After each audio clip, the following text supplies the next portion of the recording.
Oi, gente, bom dia! Quanta energia! Vamos fazer o seguinte, vamos dar uma extravasada?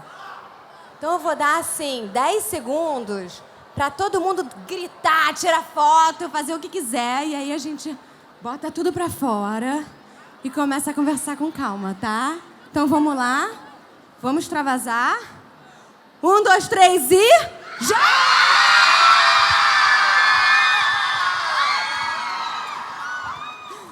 Gente, vocês são maravilhosos. É um prazer imenso. É uma honra estar aqui com tantas pessoas dispostas a conversar, a debater, a dialogar num momento como o que a gente está vivendo.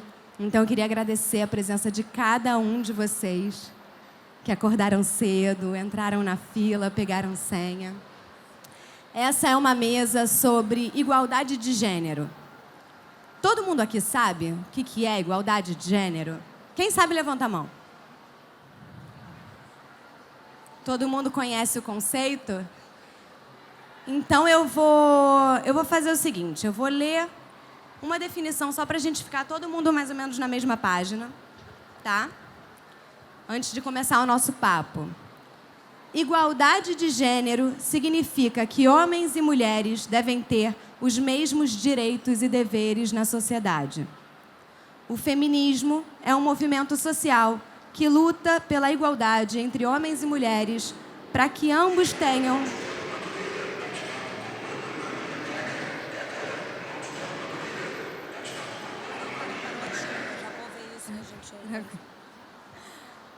O feminismo é um movimento social que luta pela igualdade entre os homens e as mulheres para que ambos tenham os mesmos direitos e as mesmas oportunidades. É importante falar que o feminismo não é o oposto de machismo. O machismo coloca os homens em condição de superioridade em relação às mulheres, promove e justifica atos de agressão e opressão. Quem aqui acredita que homens e mulheres devem ter os mesmos direitos e deveres na nossa sociedade? Levanta a mão, por favor. Vocês são maravilhosos, gente. Muito orgulho de vocês. Então, para começar esse papo, eu queria apresentar essa ótima companhia. Eu vou pedir para cada um de vocês se apresentar. A gente pode ir daqui para lá, para quem não conhece. A gente fica logo íntimo, todo mundo se conhece. Oi, tudo bom? Bom dia. Eu sou Jaride Arraes, eu sou a penetra da mesa. Eu vim na segunda, não pude, aí vim hoje ficar com essas pessoas maravilhosas. Eu sou escritora, sou cordelista também. E estou lançando um livro novo, Redemoinho em Dia Quente, que é um livro só com protagonistas mulheres. E estou muito feliz de estar aqui com vocês. Sou do interior do Ceará, mas moro em São Paulo há 4 anos.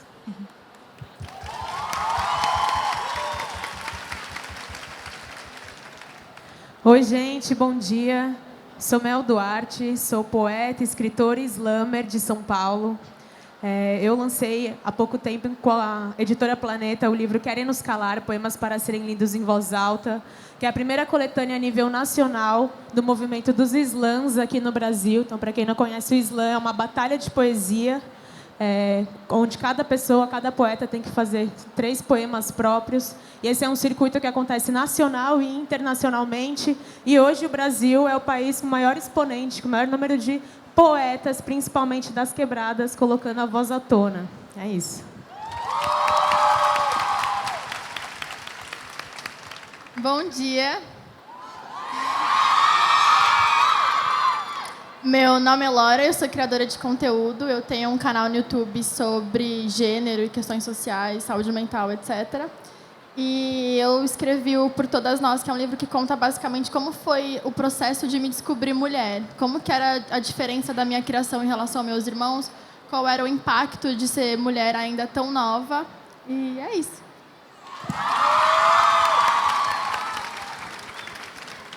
Bom dia. Meu nome é Espartaco Santiago. Meu livro não está pronto, vai estar em breve. Eu tenho um canal no YouTube onde eu descomplico textões. Eu falo sobre questões raciais e LGBT de forma didática.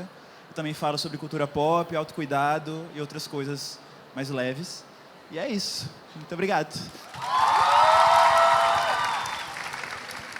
Então, agora que a gente já se conhece, eu queria perguntar para vocês, e a gente pode seguir essa ordem, porque essa pergunta vale para as meninas, e depois eu vou fazer uma especificamente para você. Simone de Beauvoir diz que a gente não nasce mulher, a gente se torna mulher. Eu queria saber quando foi que vocês se tornaram mulheres? Quando foi que vocês se descobriram mulheres na nossa sociedade e entenderam o que isso significa? E aí eu queria saber o que significa para cada uma de vocês. É uma bomba, né? Não vamos nem falar de bomba, gente. Bom, eu cresci muito, até bastante livre para o que se pode esperar de uma menina do sertão do Ceará, né? Porque eu sou do sertão do Ceará, eu sou do Cariri. E eu sempre fui muito estimulada a fazer tudo o que eu queria fazer. Né? Eu nunca fui proibida de fazer as coisas por ser menina. Então, eu brincava na rua, isso era uma coisa muito comum lá, brincar na rua. É uma coisa que eu narro muito no livro, de estar brincando de bola de saco, no esgoto, e brincar com os moleques de bater figurinha no bafo. Eu não tinha essa consciência de que eu tinha que fazer as coisas de outra forma por ser menina. Eu estava sempre ali nos dois grupos, os das meninas e dos meninos, e no grupo misto, né? Era sempre assim. Quando eu fui crescendo, deixando de ser criança para me tornar adolescente, aí eu comecei a sentir o peso de ser mulher, né? Aí eu percebi que as pessoas, elas esperavam coisas diferentes de mim a partir daquele momento. Eu já não podia ser aquela menina que subia em árvore, que corria, que caía no chão, que estava junto com os meninos o tempo inteiro. Eu tinha que começar a me guardar mais, eu tinha que me preservar, eu tinha que ter comportamentos mais adequados e submissos, né? Porque agora eu podia acontecer alguma coisa comigo, né? Que eu estava mais vulnerável. E isso foi algo que eu realmente percebi quando fui me tornando adolescente, né? Que eu acho que as pessoas associam isso a se tornar mulher, né? Você crescer ao seu corpo. E eu acho que essa minha percepção de me tornar mulher foi muito ligada a isso, né? Eu estava numa região muito tradicional, muito religiosa, e minha família muito religiosa, então foi tudo de uma vez. Mas isso, de certa forma, foi bom, porque eu sempre tive uma personalidade muito questionadora, né? Eu nunca fui aquela pessoa que se encolheu quando uma coisa veio contra mim, né? Eu sempre tive a reação de jogar para fora, assim, né? De reagir. Então, quando essas coisas vinham, você não pode fazer porque você é menina, você não pode namorar porque você é menina, vão dizer que você está sendo usada. Eu sempre respondia, e se eu que estiver usando?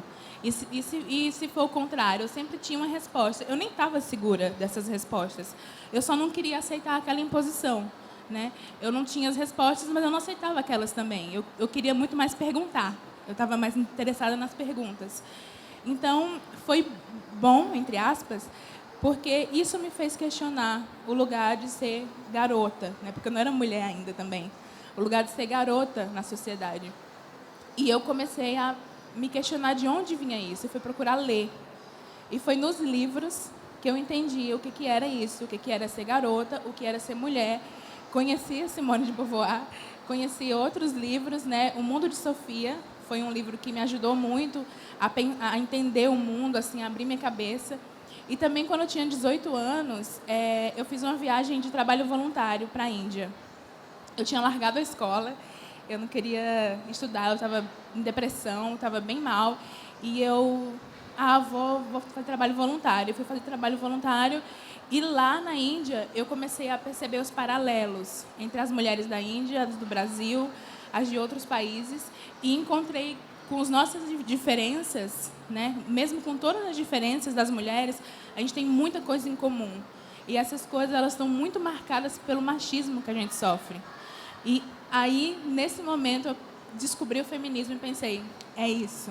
O feminismo explica porque a gente tem essas coisas em comuns, essas coisas ruins, né? Mas também explica como a gente pode fazer uma união, um movimento social, para que a gente faça dessa união algo bom e transformador, né, com as nossas diferenças, nossas semelhanças. E isso fez muito sentido para mim. Foi assim que eu descobri o que era ser mulher, né? Não algo criado, mas algo significado, na verdade. Obrigada. Você, Mel. Bom, eu compartilho com muita coisa que a Jared falou. Eu sou filha única e eu cresci na extrema zona norte de São Paulo. Mas eu cresci numa rua sem saída, então eu tinha muito espaço para brincar, para ser livre, para poder literalmente causar, assim, lá na minha quebrada. Então, eu sempre me senti muito tranquila de ser uma menina e de poder subir em árvores, de poder brincar com os meninos, porque grande parte da galera da minha rua eram meninos. Na verdade, eu sempre convivi muito com meninos, porque sempre foi muito mais tranquilo ser largada com os meninos. Assim, durante muito tempo, eu cresci sendo muito maloqueira no jeito de vestir. Eu fui começar a usar vestido com 15, 16 anos. Assim, antes eu não usava vestido, não usava saia, eu só queria saber de ser... poder usar o meu corpo da melhor forma possível e ficar tranquila com ele, assim. Mas é justamente isso, acho que a gente vai crescendo e a sociedade vai colocando outros tipos de padrões em cima da gente, de certos lugares onde a gente não pode ir, de certas formas que a gente precisa se comportar por sermos mulher, e aí você vai entendendo o peso de ser mulher, porque até então, para mim, era tranquilo, é a mesma coisa, só tenho algumas outras obrigações, no sentido de casa, porque minha mãe também sempre me ensinou muito a fazer todas as coisas. Como eu sou filha única, eu tive que ser independente muito rápido para me virar, porque os meus pais não conseguiam me auxiliar nas coisas, então você vai ter que aprender a pegar esse busão e ir até lugar, você vai ter que fazer tal coisa. Então eu sempre circulei muito, tive muita essa liberdade do meu corpo de estar circulando e fazendo as coisas. Mas conforme eu fui crescendo, eu percebi que eu tinha que tomar mais cuidado, que eu tinha que ficar mais atenta com a forma que eu me colocava, com quem que eu me colocava, porque isso podia me colocar em perigo também. E aí, onde eu encontrei não só o feminismo, mas onde eu tive todo o discernimento político, social da minha vida, foi quando eu entrei nos saraus. Foi quando eu conheci esse movimento, porque a escrita e a poesia esteve presente na minha vida durante muito tempo. Eu comecei a escrever com 8 anos. E isso, com certeza, já me abriu a cabeça para várias outras coisas. Eu tive muita informação e muito vocabulário para uma criança muito nova. Mas conforme você vai adentrando a sociedade e descobrindo outras coisas, você vê que você precisa se preparar. E no sarau foi onde eu comecei a discutir sobre essas coisas. Foi onde eu entendi que não bastava ser mulher e, além disso, mulher negra. Eu estava ali naquele espaço, eu precisava entender como fazer minha voz ser ouvida. Eu me lembro que, quando criança, nunca ninguém me interrompia. Eu não deixava, eu sempre fui muito articulada e muito comunicativa, eu saía falando pelos cotovelos. Depois, em um determinado momento da minha vida, isso começou a acontecer de outra forma. E por que as pessoas me interrompiam? Qual é o momento que eu ia descobrir a minha voz? E foi dentro desses movimentos do sarau onde eu entendi que eu precisava me colocar, que eu tinha coisas a ser compartilhadas e muitas vezes o que eu falava podia complementar outras pessoas. E eu entendi que ali era um lugar de resistência, que é onde precisava ser ocupado por mulheres também. E aí foi onde começou a cair minha ficha sobre toda a questão do feminismo e como a gente tem que se colocar em vários espaços, apesar de ser difícil, de muitas vezes a gente demorar para encontrar outras pessoas que vão estar ali nos apoiando, porque eu sinto que nós mulheres a gente tem essa carga das pessoas que estão sempre nos avaliando para outro lugar. Então, muitas vezes eu chegava num sarau onde tinham 30 pessoas para participar e eu era a única menina. E aí eu ficava me perguntando, será que eu tenho que fazer isso mesmo? Mas eu preciso ocupar esse espaço justamente porque cadê? E não é que não tinham mulheres ali, elas estavam no público, elas estavam assistindo, elas organizavam um evento, mas elas não falavam. Por quê? Porque a gente cresce numa sociedade que silencia a mulher, o corpo feminino o tempo todo. Então, eu sei como é difícil para uma mana pegar um microfone e se colocar no espaço público e falar o que pensa, falar o que escreve. Né? Mas, quando eu cresci, eu percebi que a poesia podia ser um viés de comunicação para eu contar as coisas que me incomodavam e tentar mudar o que estava ao meu redor. E, com certeza, todas essas temáticas começaram a cair para mim a partir desse momento que eu comecei a estudar mais, que eu comecei a me envolver com outros iguais, com a galera, principalmente da periferia, que estava ali tentando buscar conhecimento, porque a internet demorou para a gente, a escola não trazia esse tipo de discussão. Então, se você não encontra pessoas iguais para começar a discutir, colocar certas coisas em pauta, você não vai conseguir expandir sua mente, né? Então, acho que a partir dali foi um momento onde eu me encontrei e falei, eu não quero mais sair disso. Eu entendo que a militância é importante. Eu sou um corpo que, só de estar em movimento, eu sei que eu trago várias coisas comigo e, além de... quando eu falo, eu não falo sozinha. né? Durante muitos anos, minhas ancestrais foram silenciadas. Então, eu tenho o privilégio de poder falar, eu tenho que falar mesmo em todos os espaços e colocar em pauta o que eu acredito ser necessário para a gente fazer alguma mudança. Obrigada.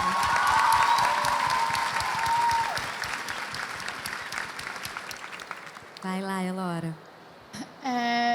A minha interpretação dessa frase da Simone de Beauvoir, que é "não se nasce mulher, torna-se", é muito no lugar de que me tornaram mulher, sabe? Nunca foi uma decisão individual. Eu sou caçula de 2 meninos, 2 irmãos mais velhos, e a minha educação sempre foi completamente diferente da deles, sabe? Eu me descobri mulher quando eu percebi limites que eles não tinham. Isso sempre foi muito evidente para mim. Porque durante muito tempo meus pais usavam a idade como uma justificativa daquele comportamento. Então, seus irmãos podem porque eles são mais velhos. E aí eu chegava lá, fazia a mesma idade, eu ainda não podia, sabe? Era uma permissão que nunca me chegava. Então, eu acho que para mim essa frase é muito do que impuseram para mim enquanto mulher. Eu sempre sentia que o meu limite era diferente dos meus irmãos simplesmente porque eu era mulher. Simplesmente porque eu nasci e me impuseram todo esse estereótipo do que significava ter esse gênero.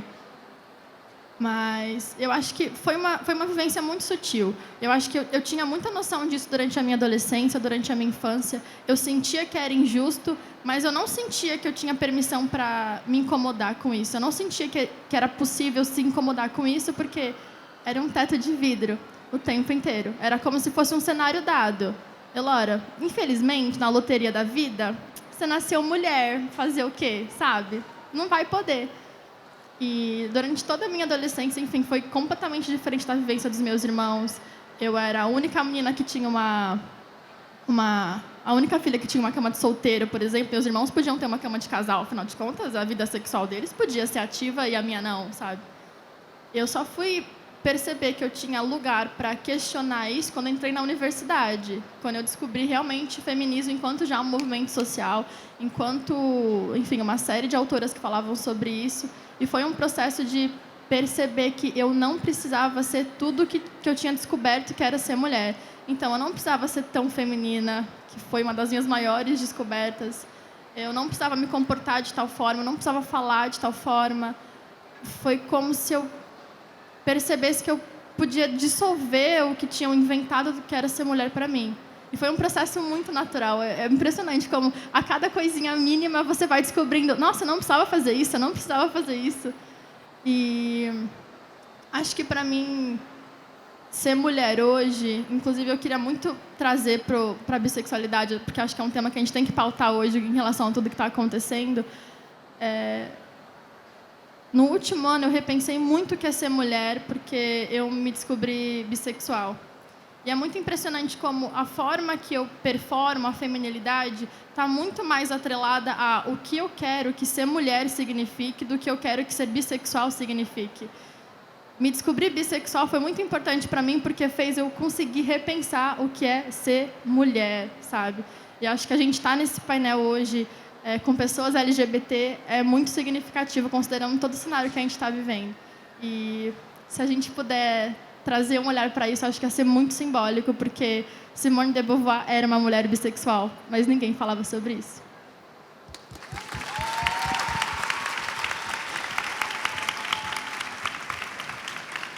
Spartacus, eu estou muito feliz de ver que hoje aqui nós temos vários homens na plateia, né? E eu acho que a gente está nesse momento muito importante dessa discussão.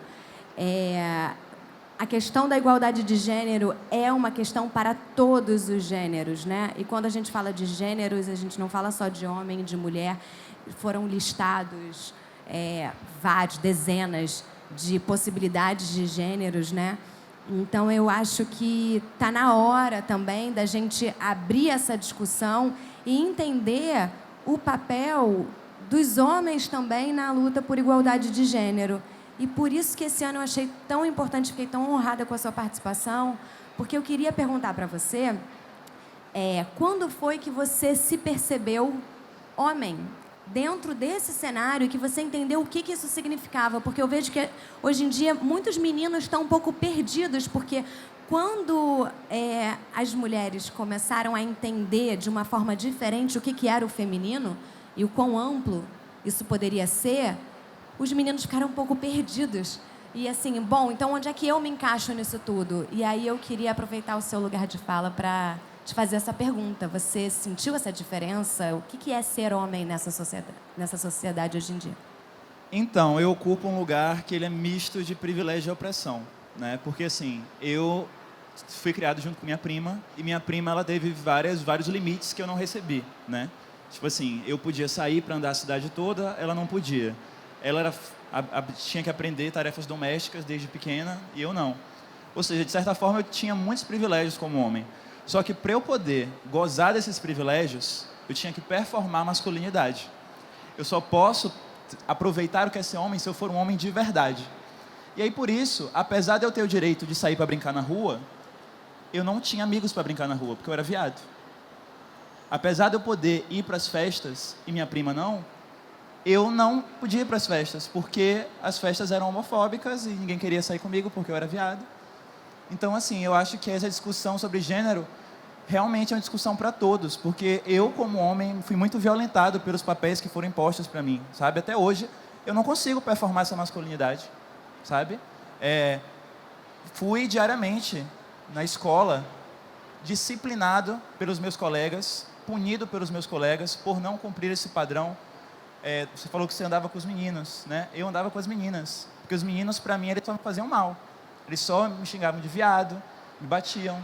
E as meninas eram quem ficava lá comigo dançando ruge, fazendo miçanga, entendeu? Onde eu podia ser eu. Então, eu acho que, assim, tem toda essa questão hoje em dia do lugar de fala, do uso desse conceito, que eu acho que é muito complicada essa discussão. Mas eu acho que a gente tem que entender que, assim, nós todos somos pessoas. E, assim, o machismo está oprimindo todas as pessoas, independente do gênero, sabe? O homem, ele, de certa forma, ele tem certos privilégios quando ele performa essa masculinidade, mas ele paga um preço por isso. Ele não pode demonstrar emoção. Ele tem que ser macho o tempo todo. Ele não pode broxar. Ele tem que ter certos gostos. Ele tem que gostar de futebol, não pode gostar de música pop. Entendeu? Então, assim, a discussão sobre gênero é uma discussão sobre padrões que são impostos, onde a gente é obrigado a seguir esses padrões para poder ser aceito na sociedade. As mulheres, elas são obrigadas a seguir certos padrões, muitos, assim, há milênios, e são padrões assim que tiram os direitos delas, que silenciam essas mulheres. Mas os homens têm que entender que eles precisam entrar nessa luta também, porque eles também estão sendo padronizados, sabe? Eu vejo hoje em dia um comportamento, principalmente no cenário político atual, onde os homens acham que a discussão sobre o machismo é uma discussão contra os direitos dele, uma discussão que eles vão sair perdendo. Vocês já estão saindo perdendo, sabe? Tudo isso aqui é para que a gente tenha liberdade, para a gente poder fazer o que a gente quiser, sem que tal coisa seja dita como coisa de homem, coisa de mulher. Eu, por exemplo, para que eu tenha o direito de beijar um homem sem que isso seja questionado, com que vocês possam também consumir conteúdo LGBT sem que isso seja questionado. Então, é sobre isso.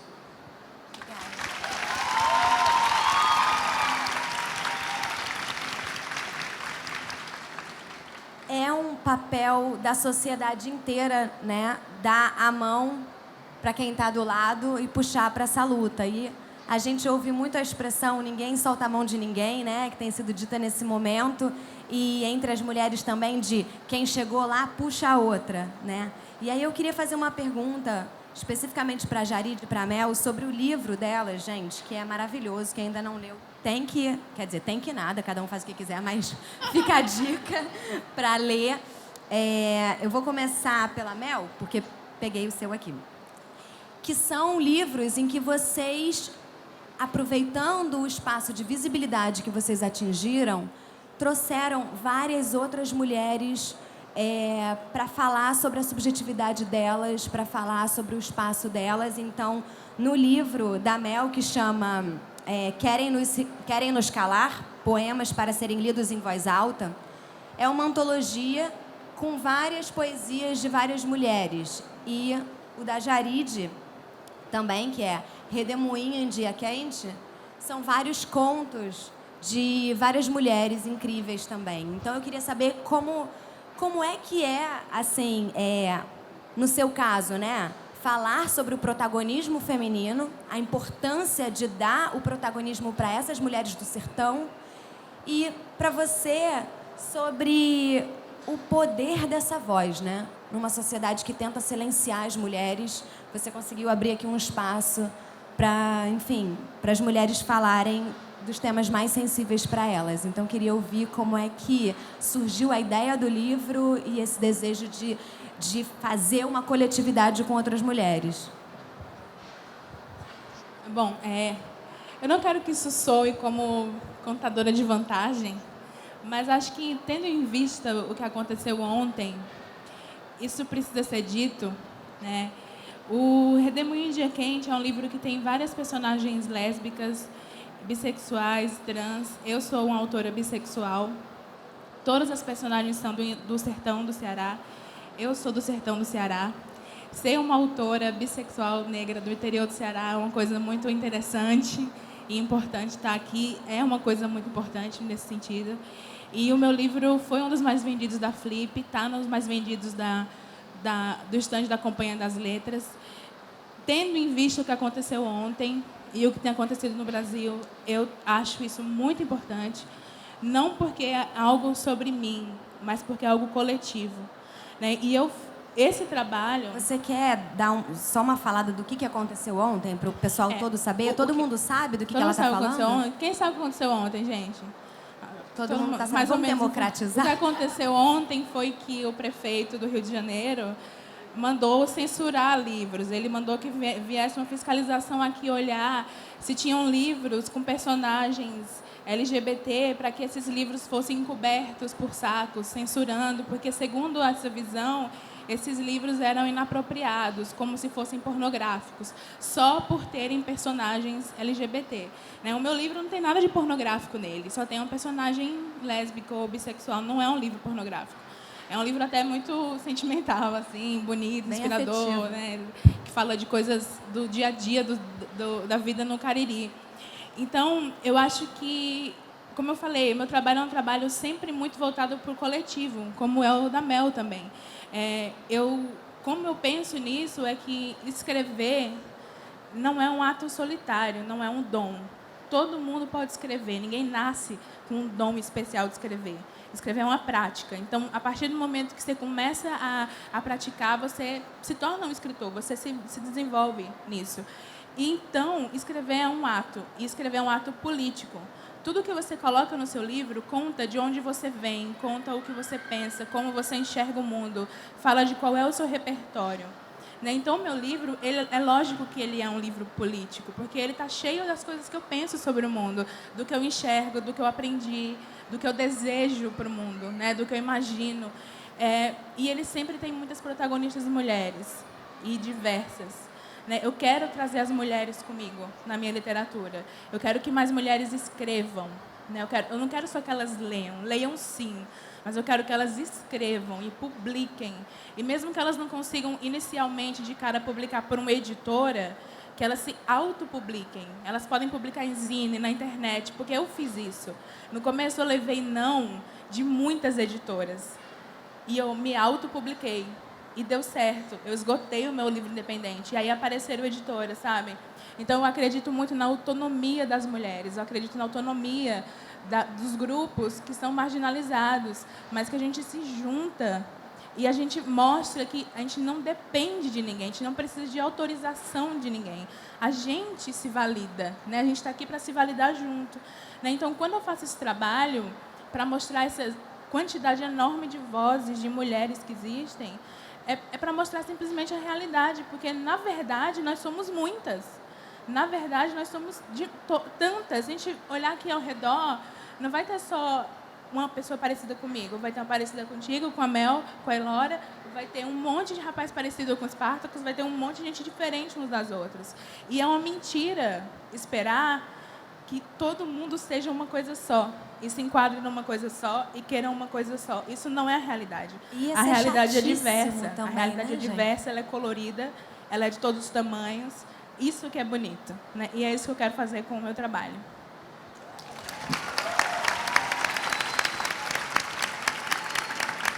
E você, Mel, quantas mulheres potentes nesse livro?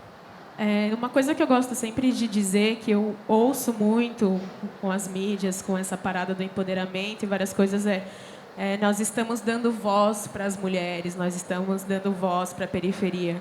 E já ouvi falar, né, desse livro, você está dando voz para as mulheres. Eu não estou dando voz para ninguém, assim como a sociedade também não. Voz, todos nós já temos, todas nós temos. A questão é quem quer ouvir o que a gente tem para dizer. Porque nós, mulheres, já estamos há muito tempo falando em vários espaços.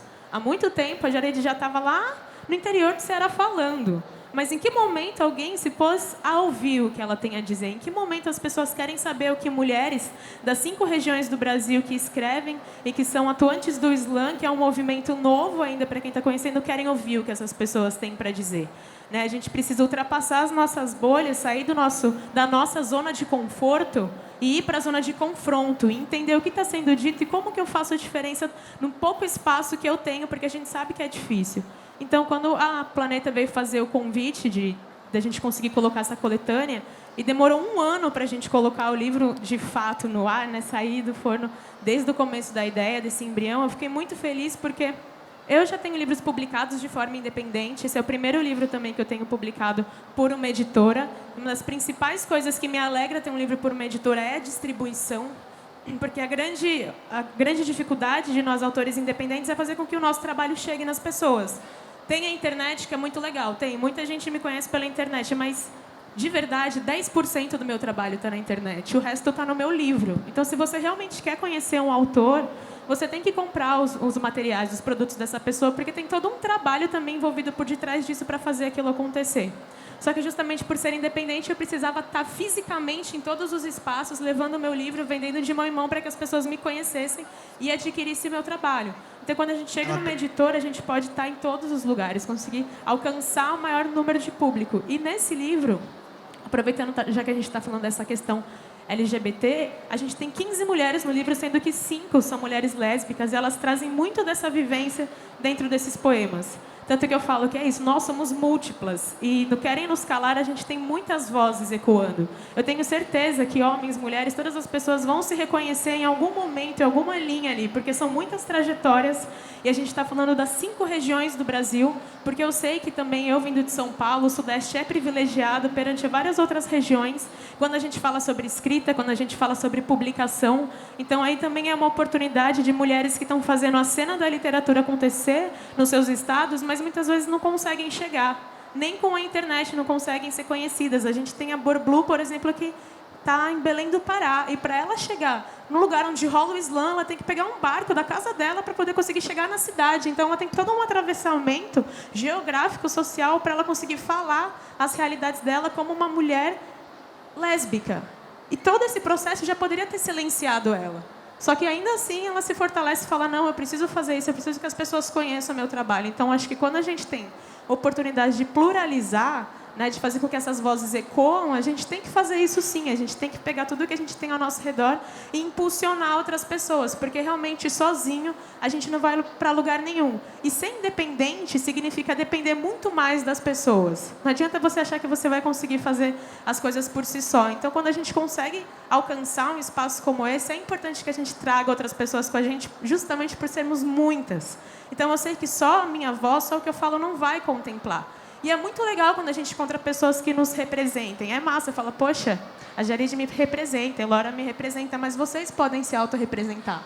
Todo mundo tem voz, então aproveitem esse momento. E a gente está passando por um momento que é necessário sair de cima do muro, sim, e se posicionar para fazer a diferença, pelo menos perto das pessoas que estão ao nosso redor, senão a gente não vai conseguir mudar nada, gente. E assim, na boa, não tem mais tempo. A gente não pode retroceder mais. Eu acredito que nessas discussões do feminismo, da questão LGBT, a gente já está alcançando vários espaços legais. Então, a gente não pode deixar que a galera tire isso da gente. A gente tem que aproveitar essa força para continuar levando isso, lançando mais livros, sim, e ocupando esses espaços que são nossos também. Eu tenho total direito de estar numa livraria e poder levar as minhas comigo. E espero que o Querem Nos Calar chegue em outras edições, porque são só 15 mulheres e hoje a gente tem muita mulher boa escrevendo em todos os cantos do país, então espero poder contemplar muitas outras. É isso.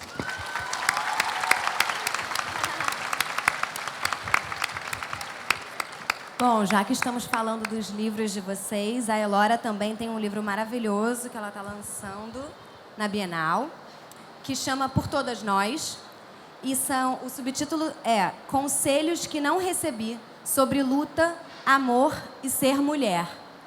E aí eu queria te perguntar, Elora, que conselho você não recebeu, mas você quer dar para esse pessoal que está aqui?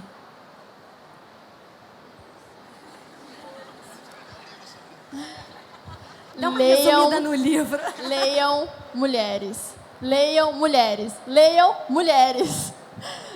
Acho que para além... Aproveitando um pouco a pauta que elas estavam comentando, eu tive uma realidade completamente diferente das duas. Eu sou uma menina branca, de classe média. Eu tive acesso a 1 milhão de outras coisas. Eu sempre tive oportunidade. Quando eu falo que meus irmãos tinham uma cama de casal, isso é um recorte social muito grande, porque eles tinham um quarto, sabe? Isso já é muita coisa. E eu gosto muito de pensar que eu quero ser um gancho, eu quero fazer a captação dessas pessoas, porque eu sei que o meu corpo gera credibilidade em muitos lugares, sabe?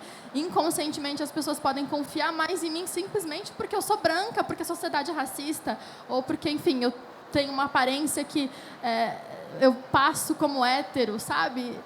Eu gosto de pensar muito como meu livro como uma primeira possível leitura feminista para uma mulher, mas eu quero muito que elas leiam Bell Hooks, Angela Davis, sabe? Tipo, vai ler Simone de Beauvoir, vai ler autoras que realmente construíram um pensamento feminista.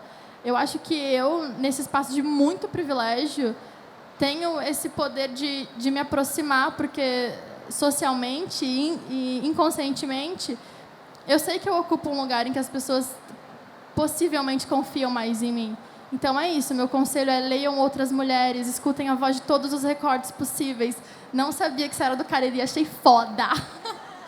É isso, tipo, é um acesso que eu não tenho na minha bolha, eu quero sair dela. Como que a gente faz isso, sabe? Como que a gente aproveita o espaço que a gente tem, independente de qual seja o privilégio, sabe? Seu privilégio pode ser tá numa escola, sabe? Independente de qual seja. Usar isso para virar o jogo, hackear o sistema. Como que eu aqui, sendo a única branca, e que bom que eu sou a única branca das convidadas, tenho esse lugar em que muita gente talvez me conheça, mas trago gente para conhecer a voz de outras mulheres, sabe? Acho que é muito sobre isso. Leiam mulheres, leiam todos os tipos de mulheres, leiam mulheres trans, deem essa oportunidade. É isso.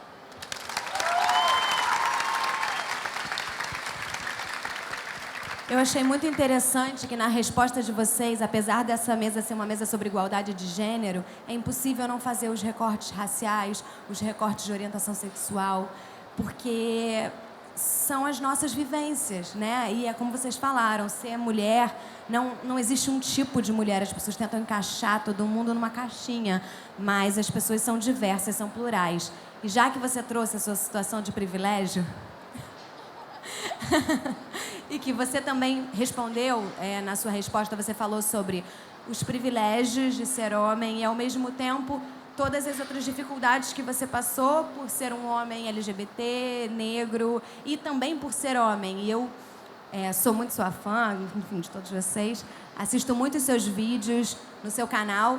E você tem um vídeo incrível sobre masculinidade tóxica. E eu acho muito importante a gente explicar para todo mundo. Quem é que sabe o que é masculinidade tóxica? Já ouviu falar sobre isso? Gente, vocês são muito maravilhosos. Mas eu queria que você falasse um pouco sobre esse lugar. E a gente estava falando também sobre como algumas pessoas conseguem ocupar alguns lugares que ainda outras pessoas não conseguem ocupar. E eu acho muito importante também a gente falar sobre o papel ativo dos homens na luta por igualdade, porque a gente sabe que tem grupo de WhatsApp que só tem homem e que ali rolam coisas que, enfim, ferem as mulheres, e a gente precisa de um homem aliado para chegar ali e falar: gente, isso não é legal. A gente sabe que ainda os tomadores de decisão, os líderes de empresas são homens, em sua maioria brancos. Então a gente precisa que essas pessoas estejam conscientes de que é uma luta social, para que elas possam dar espaço e usar o seu espaço para fazer a diferença na sociedade. Então eu queria que você explicasse para as pessoas o que é masculinidade tóxica e desse a resumidinha também no seu vídeo. Então, eu assisti um documentário esse ano chamado The Mask You Live In, está no Netflix. Recomendo que todos vocês procurem, porque é transformador. E esse documentário ele mostra como vários problemas da nossa sociedade estão ligados à busca da masculinidade. O suicídio, a violência, o estupro. E aí no vídeo eu tento resumir esse documentário de 1h30 em 3 minutos. Depois eu tive que tirar também umas partes, porque teve muito macho chorando lá, sendo hater. Mas enfim, no vídeo, assim, ele fala como basicamente ser homem, essa masculinidade que é cobrada da gente, significa ser forte para as pessoas. Só que essa força, ser forte não é algo ruim, só que a força que nos cobram é sempre de uma forma muito bizarra. Por exemplo, as pessoas confundem força com agressividade. Acham que o homem mostrar que ele é forte, ele tem que ser agressivo. E a gente aprende isso, né? Quando você é um garoto, os filmes que você assiste, os desenhos que você assiste, os protagonistas são homens violentos, sabe? E eu não estou falando aqui que não pode assistir desenho violento, que você vai virar um psicopata, nada disso. Mas você, inconscientemente, você está aprendendo que um herói é um cara que bate em todo mundo. Que o cara que você admira é um cara musculoso, forte, que resolve tudo na base da violência. E até hoje, os maiores filmes que vocês estão vendo aí da Marvel, tudo mais, é isso. São caras violentos. E aí você vai ver os brinquedos das crianças, entendeu? O Max Steel lá, que gosta de bater, não sei o que e tal. E aí, assim, você cresce aprendendo que resolve tudo com a violência. E aí, por isso, quando um homem hétero esbarra com o outro na festa, já começa a se estranhar, porque eles aprenderam, está no inconsciente deles, que um homem macho resolve as coisas dessa forma. Outra forma do homem mostrar força é através da dominação sexual de mulheres, né? Porque assim, eu que já tentei ser hétero, eu via que... já tentei, né? Não consegui. Mas assim, eu notava que assim, o meu valor estava ligado à capacidade que eu tinha de dominar mulheres. Se você vai numa festa e não pega ninguém, você é um fracassado. Se você vai numa festa e pega geral, você é um cara que todo mundo admira. Ou seja, as mulheres, elas podem aprender lá nos contos de fada que, assim, que relações são amor e tudo mais, mas os homens aprendem que é dominação. E eles dominam as mulheres, às vezes, muito mais para impressionar outros homens e provar que eles são machos do que realmente por causa de um interesse ali. E aí, assim, você junta que o cara tem que provar força através da dominação das mulheres e ele tem que provar força através da agressividade, e o resultado é cultura do estupro. Ou seja, homens que eles tentam provar força de qualquer jeito, estuprando mulheres, porque é assim que eles mostram que eles são machos, que ele tem um desejo incontrolável, que ele tem que ir lá e chegar na mulher de qualquer jeito. E assim, e a gente não fala sobre esses temas nas escolas, a gente não fala sobre gênero, porque, primeiro, é uma pauta política, né? As pessoas aí estão achando que proibir esse assunto de ser debatido, estão vendendo como se isso fosse, assim, como se debater gênero nas escolas fosse incentivar a pedofilia e tudo mais. Mas debater gênero nas escolas é você parar essa máquina de estupradores que é a nossa sociedade. Se eu aprendesse nas escolas que eu não precisava ser agressivo, que eu não precisava dominar mulheres para poder ter valor, sabe? Eu poderia, quando eu era hétero, não ter chegado à força em algum menino, entendeu? E assim, a gente não discute isso nas escolas, mas a gente está aprendendo mesmo assim, porque a gente não aprende sobre a vida só na escola. Sinto informar. Assim, os garotos de 12 anos não estão falando sobre isso, mas eles chegam em casa, abrem um pornô e lá no Xvideos tem lá o patrão estuprando a secretária, entendeu? Um monte de filme assim bizarro de pai estuprando filha e as pessoas fetichizando isso como se fosse a coisa mais normal do mundo. Os garotos de 12 anos estão aprendendo isso, de vocês querendo ou não, mesmo que vocês não falem nas escolas, sabe? E aí quando você entra na escola, até na escola você aprende. Porque assim, o garoto que é macho, ele vai ser popular. Ele vai andar com os meninos, ele vai ser desejado pelas garotas, porque as garotas aprenderam a desejar o cara macho. Elas aprenderam que é esse cara macho, que pega de jeito, que é violento, que é o cara com pegada, que é o cara legal. E o garoto que não performa essa masculinidade, ele é punido, porque ele não é homem o bastante. Porque ele anda com as meninas, porque ele faz coisas de meninas como ter sentimentos, gostar de arte, gostar de dança, gostar de música. Ou seja, precisamos entender que a masculinidade, assim, ser masculino não é algo ruim. O problema é quando a masculinidade se torna tóxica. Quando você começa a querer tornar ela uma violência para as pessoas. A gente precisa desconstruir esse comportamento, porque ele já está sendo introjetado nas crianças, elas querendo ou não, sabe? Elas já estão aprendendo. A gente tem que tentar reverter isso para poder poupar as mulheres que estão sendo violentadas, entendeu? Toda mulher aqui que sofreu machismo, ela não sofreu machismo porque os homens são ruins. Ela sofreu machismo porque os homens aprenderam a ser escrotos. E a gente tem que fazer com que os próximos homens venham menos escrotos. É simples assim. Maravilhoso. Pode, claro, fica à vontade. E tem uma outra camada que eu adoro nessa discussão, que é de como os homens nunca se sentem permissivos de sentir nada, né? Eles afogam toda a vulnerabilidade, emoção e qualquer mínima demonstração de fragilidade, como se eles não precisassem daquilo. Dificilmente um rapaz aceita ajuda, ou desabafa, ou chora, que seja, sabe? Sem se sentir extremamente fragilizado, sem sentir que a masculinidade dele está em jogo. E isso tem um impacto seríssimo de saúde pública, porque a maior taxa de suicídio são de homens, sabe? Justamente porque...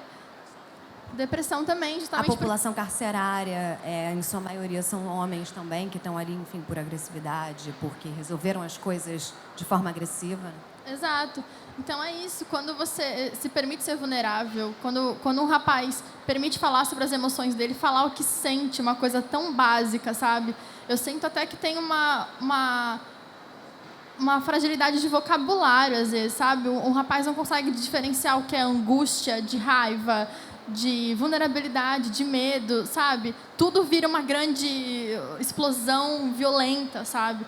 E é isso, a gente realmente educar esses rapazes a falar assim, olha, isso que você está sentindo é frustração, isso é angústia, isso é... Por mais básico e simples e bobo que seja, para eles aprenderem a falar sobre isso. A gente está nessa camada de, cara, solta o verbo, fala o que você está sentindo, isso não te torna menos... homem, isso não te torna menos hétero, mesmo se tornasse, eu não achava o menor problema, mas isso não te torna menos hétero, sabe? Fala o que você sente, porque isso tem um prejuízo gigantesco para a saúde dele, sabe? E a gente tem que falar sobre isso. Obrigada. Já que nós estamos falando sobre privilégio, eu vou fazer aqui a minha culpa do meu privilégio, porque só eu fiz perguntas até agora.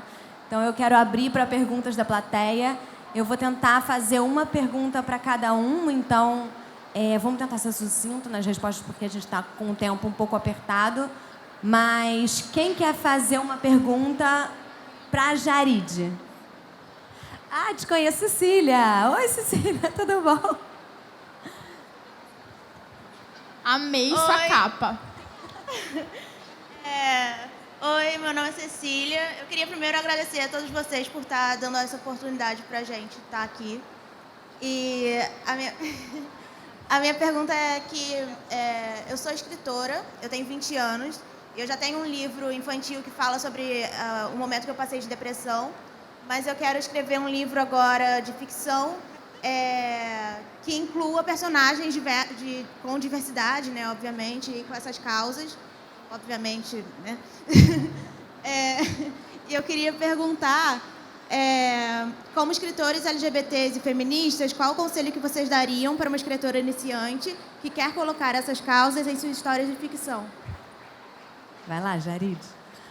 Bom, eu acho que a primeira coisa que você tem que fazer, a mais importante, é você pesquisar bastante, né? E a pesquisa, ela envolve muita leitura. Então, se você vai escrever, não sei se é um romance, contos, você lê bastante livros desse gênero que você quer publicar. Então, você seleciona muitos livros nesse gênero e com essa temática que você vai escrever. Isso é bom até para você evitar acabar plagiando, né, copiando alguma coisa sem querer, porque você não conhece. Então, procura bastante autores e autoras que falam disso, que escreveram isso. Lê muito, isso vai te dar muito repertório, vai te ajudar na escrita e vai te dar a pesquisa do tema, porque você precisa se basear no tema, né, para você ter aí um alicerce no que você vai escrever. E pesquisa também sobre o tema no sentido social da coisa. Lê artigos sobre aquele assunto, lê livros de pessoas que falam desse tema, não no sentido literário, mas uma discussão mais, realmente, como a gente está fazendo aqui, tanto introdutória quanto mais aprofundada, né, para você entender como estar naquela posição, como os relacionamentos se dão. Escrever é trabalho, né? Escrever não é dom, como eu falei, é trabalho. Então, pesquisa bastante, pratica. Nem tudo que você vai escrever você vai usar no seu livro. Faz parte essa frustração da escrita, né? Então, se dedica bastante com isso, assim, se entrega mesmo para o processo, né? Dá muita atenção a isso. E leva a sério mesmo esse trabalho de sensibilidade, que é você entender que você está escrevendo realmente não dando voz a alguém, mas abrindo um canal para que aquela personagem fale, né? O personagem vai falar pelo canal que você abriu. Acho que é a coisa mais importante. E, acima de tudo, não desista do que você está fazendo. Independente da dificuldade que apareça, que são muitas, o mercado é muito difícil, mas conte com outras mulheres para publicar e conte comigo. Me manda mensagem, tá? No que eu puder ajudar, eu estou aqui, tá? Quem quer fazer uma pergunta para Mel? Consegue chegar aqui o microfone? Oi, eu não te conhecia, é um prazer aqui poder estar ouvindo seu discurso hoje. Fala seu nome, então, se apresenta. Meu nome é Rafaela, eu tenho 15 anos e eu participei de algumas competições de slam no passado, porque um coletivo, não sei se você conhece, Slam Resistência, é um coletivo de São Gonçalo. E eles foram na escola que eu estudava e eu participei de uma competição e depois eu participei de uma competição na praça com eles e foi muito legal, uma experiência incrível. Eu não sei se eu posso me chamar de slammer, acho que isso ainda é muito grande para mim, mas eu senti muito nas competições que eu participei que as pessoas, quando você chega assim, as pessoas já te olham assim, tipo, menina. Ainda mais na escola, porque só eu de menina assim me inscrevi para participar. E aí eu já me senti subjugada antes de declamar, sabe? Antes de falar o que eu tinha escrito, as pessoas já me olharam torto. Eu queria saber se você já se sentiu assim quando você estava começando e se você tem alguma dica para a gente não travar de medo quando isso acontece. Rafaela, né? Participar de slam não é fácil. É uma parada doida que mexe com várias coisas da gente. Acho que é um pouco daquilo do que eu falei, né? Para nós mulheres termos essa coragem de pegar um microfone, de nos colocarmos em frente de outras pessoas que a gente sabe que vão nos julgar, nos analisar e falar o que a gente pensa, né? Porque você batalha com seus poemas próprios. Então a gente está abrindo uma ferida, a gente está mostrando o que a gente é por dentro para pessoas que a gente não sabe como isso vai interpelar ali, né? Elas, como isso vai chegar para elas. Mas eu acho completamente necessário. Eu percebo, eu rodo muitas escolas em vários estados, fazendo slam, apresentando várias coisas, e é sempre assim, sempre as meninas são quem tem a maior dificuldade de falar. Mas é muito louco, porque tem esse processo na escola ainda de ridicularização. Então, mesmo se você tem a coragem de falar, a galera fica rindo da sua cara, fica tirando uma onda. E normalmente eu falo assim nesses espaços, falo, olha, se fosse fácil, tava todo mundo aqui. Então, se essa pessoa está tendo coragem de vir aqui, o mínimo que você tem que fazer é respeitar e parar de rir dela e parar de zombar dela. Porque se é tão simples assim, vem você que está aí rachando o bico. E aí, na hora, todo mundo fica em choque, né? Porque você tem que falar umas verdades, às vezes, para ver se a galera cai na real. Você fala assim, então, a gente precisa respeitar e ouvir. O slam é um espaço de fala, mas também é um espaço de escuta. Porque a gente tem ali 10, 15 pessoas que vão declamar e muitos slams têm 200, 300. Eu já fiz slam com 600 pessoas no público. E tinham 10 mulheres para declamar. Então, a gente entende que é um espaço muito revolucionário também da fala. Porque as pessoas estão ali para ouvir outras inquietações, para dizer o que você tem, para ouvir o que você tem para dizer. Então, eu acho isso muito importante. Eu acho que você não tem que desistir, por mais que na sua escola você sinta essa dificuldade. Ali é um espaço de experimentação para você mesmo, assim, sabe? Então vai, batalha, conversa com outras manas que você tem ali próximo, que eu tenho certeza que tem outras meninas que escrevem, que você conhece, mas talvez elas ainda não se sintam preparadas para estar ali na frente. Hoje a gente tem um movimento dos slams, que são o Slam das Minas. Eu, em São Paulo, apresento o Slam das Minas SP há 3 anos, e a gente tem aqui o reforço também do Slam das Minas RJ, e a gente tem mais de 17 slams com recorte para mulheres e pessoas trans no Brasil. Então, assim, porque a gente entende que tem essa dificuldade de falar, então se alia com essa galera também para você se sentir um pouco mais segura na hora do que você for falar, para você trocar os seus textos com essas pessoas, entender, tipo, isso tá legal, isso não tá. Eu fico muito feliz de saber que você tem 15 anos e você já está se envolvendo com isso. Eu paro para pensar, quando eu tinha 15 anos, eu estava perdida, assim, sabe, com essa questão política, de entender o tom da minha voz e entender que eu podia falar nesses espaços. Eu estava completamente perdida. Hoje eu tenho 30 anos e consigo fazer esse movimento. E eu vejo meninas tão novas assim, e assim, vocês são monstras, já só por já estarem ocupando esse espaço. Isso é muito importante. E na dúvida também, se você sentir que na escola esse slam não está rolando, que é um slam misto, pega as manas e faz o slam das manas lá. Meninas, vamos fazer um nosso, então? Porque daí a gente consegue fazer outras meninas falarem e vocês vão ver que, ó, desponta. Porque hoje a gente tem muita mulher produzindo muita coisa boa. E a vergonha vai dar um frio na barriga, mas assim, é muito egoísmo nosso guardar o que a gente sente só pra gente. Porque a gente nunca sabe como aquilo pode afetar positivamente uma outra pessoa. principalmente nesse momento tão crítico que a gente está vivendo. Então, não tenha vergonha de falar o que você pensa, de levar seus textos para os lugares. Fala mesmo, e quando você encontrar outras manas que você consiga fortalecer, assim, faça isso. Criem seus próprios movimentos. Eu digo, a gente fez o Slam das Minas porque a gente não encontrava um espaço seguro para a gente. Então, vamos criar. Porque para criar é só a gente falar, vamos, bora, sabe? Assim, o movimento está aqui, está com a gente tem energia para fazer isso.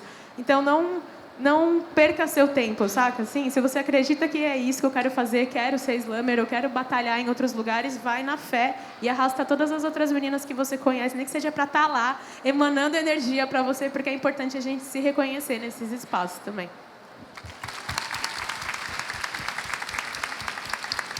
Quem tem uma pergunta para a Elora? Deixa eu ver como é que estamos de tempo aqui. Tá bom, ainda dá. Quem tem uma pergunta para a Elora? Então, Bom dia, gente. Boa tarde, né? boa tarde. Levanta para todo mundo te ver, porque eu acho que o pessoal dali não consegue. Eu sou o Lucas, sou estudante de jornalismo e eu tenho eu queria perguntar a ela, como ela falou, como para os homens se soltarem, né, expressarem mais seus sentimentos. Eu tenho um irmão que tem depressão. Em maio ele tentou se matar. É meio até difícil de falar disso. Mas ele tem uma grande dificuldade em se abrir, em falar os sentimentos dele. Minha mãe procurou psicóloga para ele, terapia, tudo. Mas ele não quis, ele decidiu sair. Queria saber como eu posso ajudar o meu irmão a se soltar mais. Aproveitando que me deram a oportunidade de falar, Spartacus, eu te amo. E eu me sinto representado por você, por ser negro, gay e morador de comunidade. Vocês me representam, gente. Obrigado. Obrigada pela sua pergunta. Como é seu nome? Lucas. Prazer, Lucas. Primeiro, eu acho muito importante você entender que são questões diferentes. Eu acho muito importante homens, no geral, ganharem vocabulário para aprender a falar o que sente. Mas o seu irmão já está numa situação patológica. Ele já está realmente doente, ele está com depressão, etc. Então, isso vai ser ainda mais difícil para ele.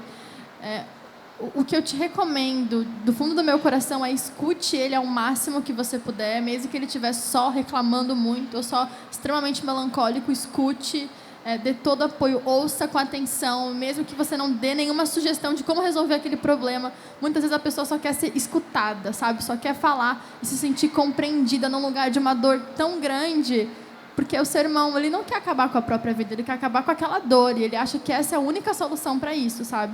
Então, escuta com o máximo de atenção que você puder, e quando você sentir uma abertura, vai plantando a sementinha do acompanhamento psicológico da forma mais sutil que você conseguir, para ele entender que isso é patológico, que isso é uma doença, que isso não é uma realidade. É como se ele estivesse com óculos escuros o tempo inteiro, vendo tudo de um jeito extremamente melancólico. Então, quando você sentir alguma abertura, depois ele falar tudo o que ele pensa a respeito daquilo, fala, já parou para pensar sobre isso? E se a gente tentasse de novo, mais uma vez?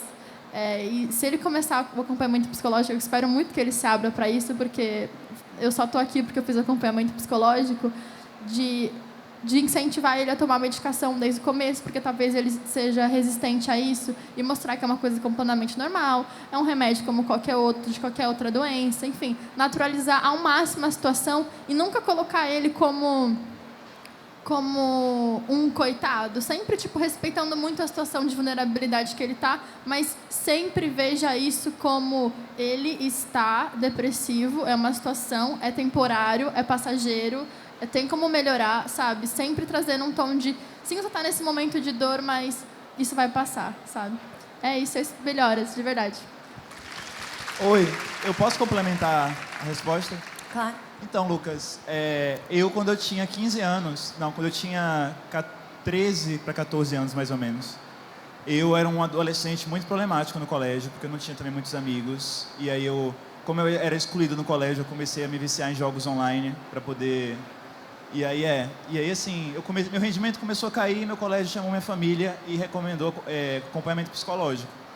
E isso foi essencial para mudar minha vida. Eu fiz 3 anos de terapia, e eu lembro que nos 2 primeiros anos eu não falava de sentimento. Eu falava assim de tudo que me incomodava, do bullying que eu sofria, eu falava dos meus problemas, mas eu não falava de sentimento. A psicóloga chegava, era uma barreira minha, eu não falava. Porque aos poucos, entendeu? A gente aprende a vida toda E aí, assim, precisou ela insistir por 2 anos para eu começar a falar sobre isso. Então, o que eu diria para você é, assim, funcionou para mim, terapia, uma psicóloga. Então, eu acho que para o seu irmão pode funcionar também. É muito importante pedir ajuda. Pedir ajuda, demonstrar vulnerabilidade é uma das coisas que os homens, principalmente, aprendem desde cedo a esconder. É muito importante saber que a gente pode pedir ajuda. Eu queria te agradecer, Lucas, pela sua pergunta, porque estamos em setembro, né? E tem uma campanha muito grande do Setembro Amarelo, que é uma campanha de prevenção ao suicídio. Então, foi muito importante a gente poder falar sobre isso também. A gente está muito sem tempo. A última pergunta para os Spartacus. Você está muito animada, mas ela está me olhando desde o início. Alguém consegue passar aqui? Obrigada. Oi, meu nome é Júlia. Eu tenho depressão desde os 15 anos. Comecei a fazer tratamento com 19, porque foi quando eu aceitei que eu tinha aquilo e eu não tinha apoio em casa, não tenho muito apoio até hoje.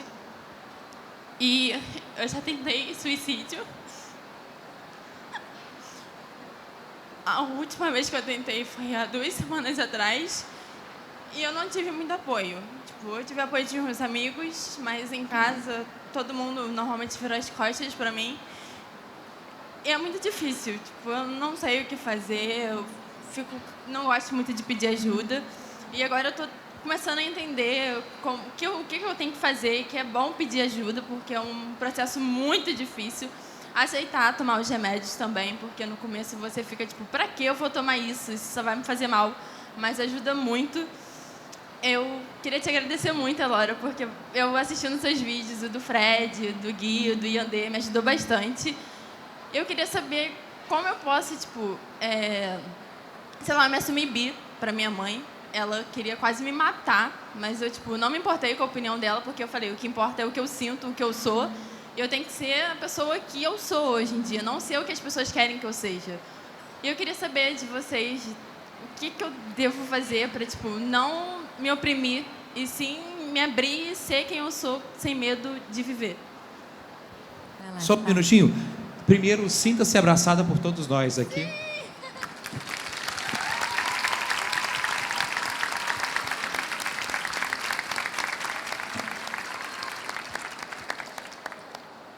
Obrigada, Patrick. Todo mundo estava com vontade de fazer isso. Eu me segurei aqui, mas depois do outro abraço. Eu não sei se eu posso te falar sobre a experiência de se assumir para a família, porque são lugares muito diferentes, né? Talvez até a Elora tenha mais experiência em falar isso do que você, porque é uma mulher que se assumiu bi recentemente para a família e tal. A minha experiência foi, eu sou do interior da Bahia e minha cidade é muito homofóbica. Meu pai falava que se eu colocasse um brinco na orelha, ele ia arrancar minha orelha fora. E aí, por isso, o que eu fiz foi... Eu esperei ter um emprego, pagar minhas contas. E aí, quando eu comecei a pagar minhas contas e me sustentar, eu falei para minha família. Porque o maior medo de todo LGBT é ser expulso de casa, né? E aí, mas eu acho que hoje em dia está muito diferente, entendeu? Hoje eu vou, por exemplo, para o meu colégio, que eu sofria muito bullying. E agora tem um monte de gente que já é assumida, super jovem, entendeu? Minha família, minha avó, por exemplo, eu lembro que, logo que eu falei pra ela, eu falei pra minha avó que eu era gay, ela ficou horrorizada. Ela achou que eu era uma aberração. E aos poucos ela foi desconstruindo. Hoje eu dou palestra falando contra a homofobia e minha avó tá lá batendo palma. Então, entenda que é um processo, até pra eles, sabe? Eu acredito que ninguém é mal, até seus pais, quando eles talvez não reajam bem ao que você fala, eles acham que estão fazendo bem para você. Eles acham que estão te protegendo de algo mal, que eles aprenderam que é mal. Mas que não é, é amor. Então, eu diria para você ter paciência com eles também, ir com calma, e vai aos pouquinhos, porque até eu, para me desconstruir, foi um processo. Quando eu cheguei aqui no Rio de Janeiro, né? Como fui criado no interior da Bahia, minha criação foi muito homofóbica. Eu pensava eu tenho vontade de fazer isso, mas eu vou morrer sem fazer. Eu via 2 caras gays se beijando, eu ficava com nojo, porque eu aprendi isso. E hoje eu me desconstruí a ponto que eu agora estou falando contra a homofobia publicamente, sabe? Então, eles podem se desconstruir também. E eu vou dizer para você, sobre a questão do suicídio, da depressão. Cara, tudo passa. Vou dizer para você, eu já passei por situações muito difíceis, né? nós passamos.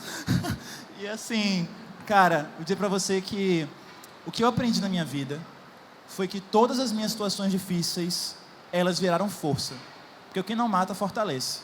Tudo ruim que eu passei na vida me deu força para algo bom na frente. Tudo de triste que eu passei me ensinou algo. Se eu não tivesse sofrido bullying, não tivesse sido ridicularizado no meu colégio, eu não ia estar aqui hoje, falando para outras pessoas como lidar com isso, sabe? Se eu não tivesse, assim, sofrido racismo, eu também não estaria aqui falando para as pessoas como lidar com essa questão. Então eu digo para você, você ocupa um lugar muito único no mundo. Você teve a sorte do universo de colocar aqui para poder experienciar essa vida maravilhosa. Então seja grata e olhe para o lado bom, porque às vezes até as coisas difíceis, na hora a gente não consegue ver o lado bom. Mas depois de 2 meses, 3 meses, a gente vê, caramba, eu aprendi tanto com isso. Então é isso, tá bom?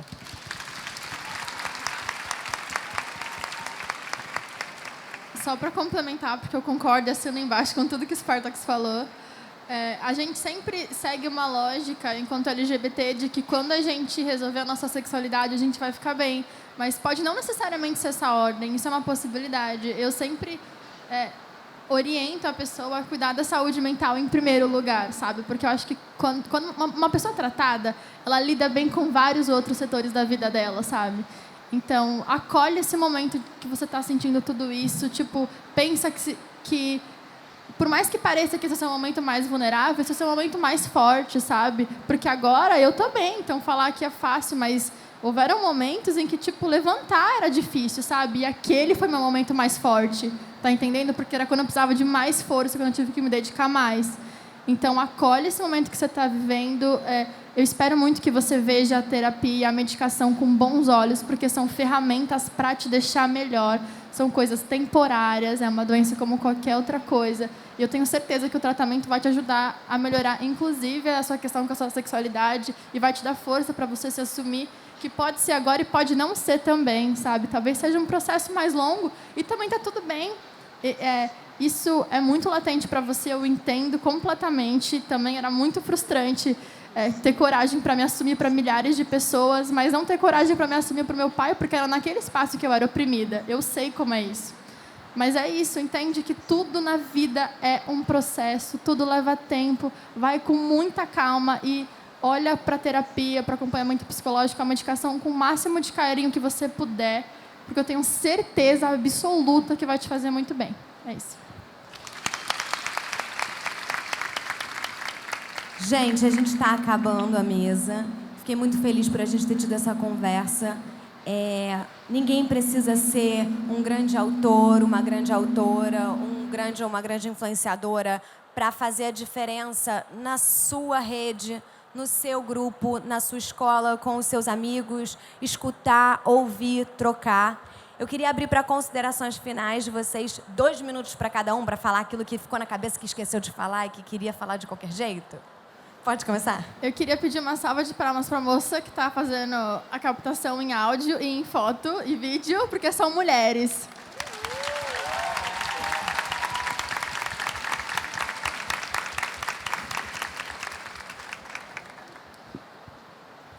Vai, Spartacus, vai. Eu não pensei em nada. Não pensou? Tudo bem, manda um beijo. Não, assim, gente, eu vou dizer pra vocês que, assim, eu recentemente no meu canal tive um vídeo complicadíssimo, polêmico, sobre lugar de fala. E eu acho que, assim, a gente tem que entender que quando você é contra a opressão, você é contra todo tipo de opressão. Eu acho que a gente tem que começar a entender que, assim, racismo é um problema de todos, independente da cor. O machismo também, a transfobia também, LGBTfobia, tudo. Então, assim, não espere achar que o problema vai bater na sua porta para você combater ele. Porque, assim, se você é um ser humano que sente afeto por outros seres humanos, esses problemas estão matando seus amigos. Então, assim, se você se importa com os outros, se importe com essas questões, sabe? E é muito fácil se importar. Ninguém vai morrer por causa disso. Ninguém vai... Enfim, é só ler, é só se informar, consumir pessoas que estão falando sobre esse tema, compartilhar esse conhecimento em lugares que a gente não chega, sabe? Você chegar num almoço de família e conversar de forma didática, de forma tranquila, com sua mãe, com sua avó, que talvez não entendem um pouco sobre esses temas. Você troca isso, você está fazendo uma grande revolução no mundo. Porque uma pessoa que você desconstrói é uma violência a menos que que está acontecendo na sociedade. Então é isso, todos nós aqui temos um potencial enorme de transformar a sociedade, cada um com o seu passo de formiguinha. Obrigado.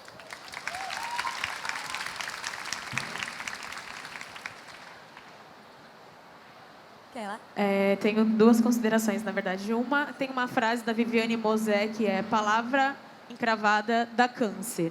Então, não guardem as coisas para vocês. Esse lance que você está falando dos homens é isso. Os homens não se comunicam, não falam o que sentem. E quando a gente fica guardando muita coisa para a gente, isso vai adoecendo a gente por dentro. Então, conversem, nem que seja com as pessoas mais próximas de vocês, mas desabafem. Usem o caderno para escrever, usem os slams, os saraus para se comunicarem e falar o que vocês sentem. Porque eu tenho certeza que isso vai aliviar muito vocês, porque eu sei o quanto isso me aliviou e eu vejo o quanto alivia outras pessoas. E eu queria saber se eu posso fazer uma poesia, aproveitando esse... Eu quero guardar para o final. Ah, então tá bom. Então vai, Vou Jair, de considerações finais. Deixa pro final, por favor, porque senão eu vou acabar o clima, né? Eu queria só falar uma coisa que eu disse numa oficina que eu fui dar para uns alunos, para estudantes de ensino médio. É uma frase bem clichê e muito conhecida, mas eu acho que, assim, presta atenção nessa frase e aplica para o contexto de agora, para saber a importância do que a gente tem que fazer juntos, do que a gente tem que falar juntos e agir juntos. A importância da gente escrever e falar e se unir.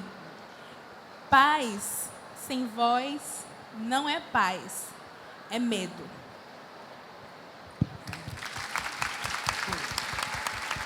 Gente, então vamos viver esse momento? Vamos viver esse privilégio da gente poder ver ao vivo? Nossa, Spartacus abrindo espaço para mim.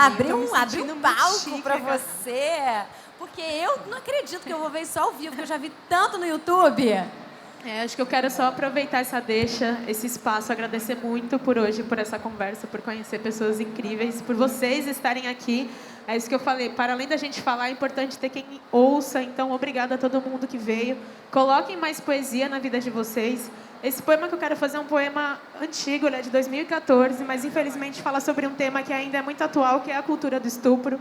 E que eu percebo que ele sempre ele reverbera em muitas pessoas, o que me deixa feliz, mas ao mesmo tempo me deixa triste, porque eu não gostaria mais que a gente, principalmente nós mulheres, tivéssemos que ficar tocando nesse tema o tempo todo.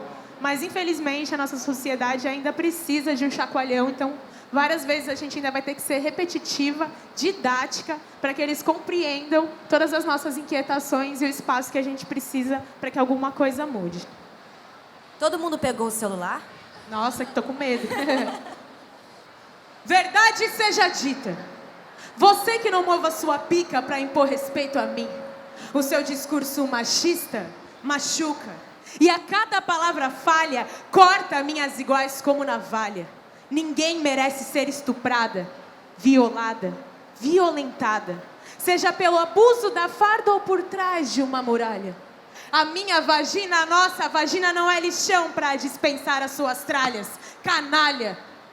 Tanta gente alienada que reproduz esse discurso vazio. E nem adianta dizer que é só no Brasil. Em todos os lugares do mundo, mulheres sofrem com seres sujos que utilizam da força quando não só até em grupos praticando sessões de estupros que ficam sem justiça, carniça. Os teus restos nem pros urubus eu jogaria. Porque ele é um bicho sensível e é capaz de dar rebuliço num estômago acostumado com tanto lixo.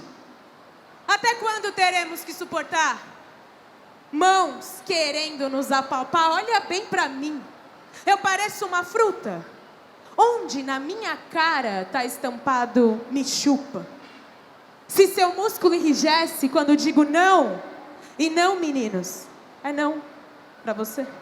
Que vá procurar outro lugar onde possa meter.